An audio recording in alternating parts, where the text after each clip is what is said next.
for that. Mr. Forsberg, if you'd please, 5 minutes.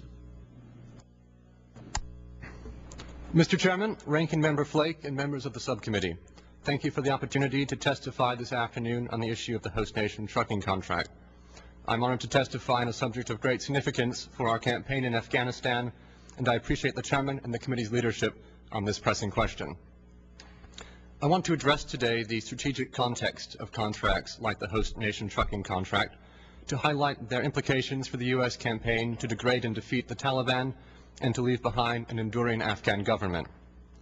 The chief strategic concern with current contracting practices is that private security companies in Afghanistan tend to subcontract to or pay predatory Afghan militias that further the ends of the power brokers who own them, often at the expense of enduring stability.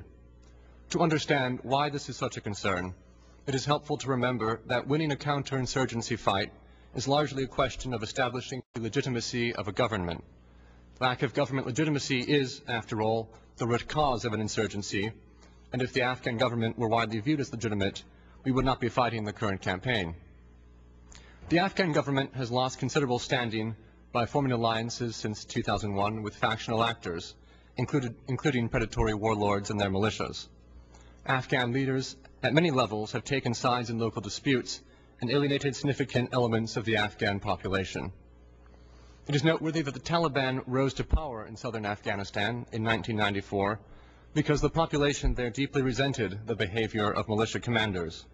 Some of the very same commanders the Taliban expelled with popular support back then are now directly or indirectly operating on ISAF contracts.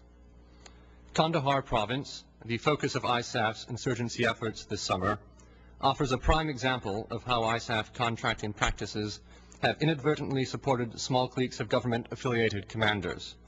Ahmed Wali Karzai, the half-brother of President Hamid Karzai and the chairman of the Kandahar Provincial Council, has close links with a number of Kandahar's key private security and militia commanders. Several of these commanders control key logistics routes and are heavily relied upon by almost all the host nation trucking companies operating in southern Afghanistan.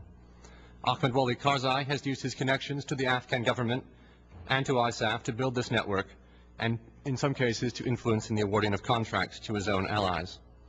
It is notable that one of the major private security companies in Kandahar, Watan Risk Management, is owned by cousins of the Karzai brothers, as was, until recently, another group, Asia Security Group.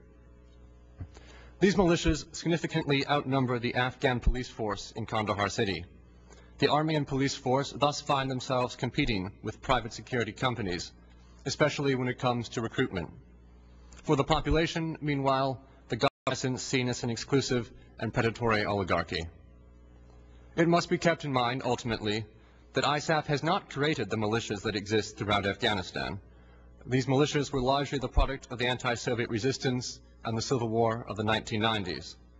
That said, ISAF contracts have made these militias far more lucrative, and cutting these militias off from the indirect benefits of U.S. contracts will be a necessary step in dismantling their influence and replacing them with the Afghan army and police.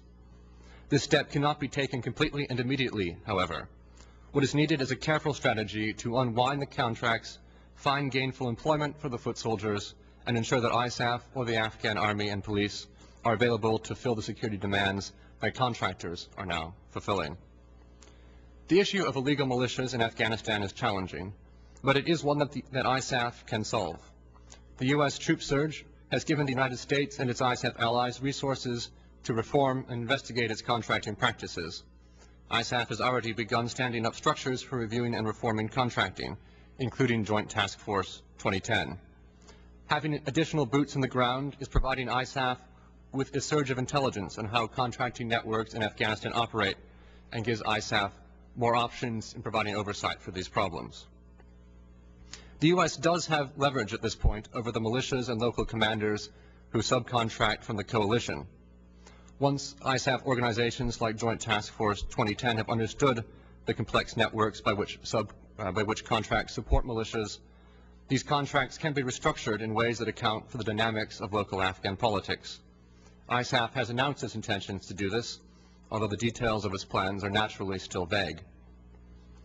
But because the problem of illegitimate militias is more than a problem with ISAF's own contracting practices, Reforming contracting should be part of a broader campaign to identify Afghan militias and to eventually disarm and disband these groups, and, once their command and control structures are severed, to integrate them into the Afghan National Army.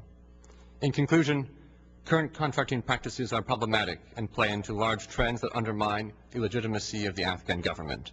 But the situation can be addressed. The recent increase in U.S. force levels has given our commanders the resources to reform the oversight and management of its contracting practices, and this will be a crucial step for the U.S. counterinsurgency mission. Thank you, Mr. Chairman, Congressman Flake, and members of the subcommittee for the opportunity to address you this afternoon. I look forward to taking your questions. Thank you very much, Mr. Forsberg.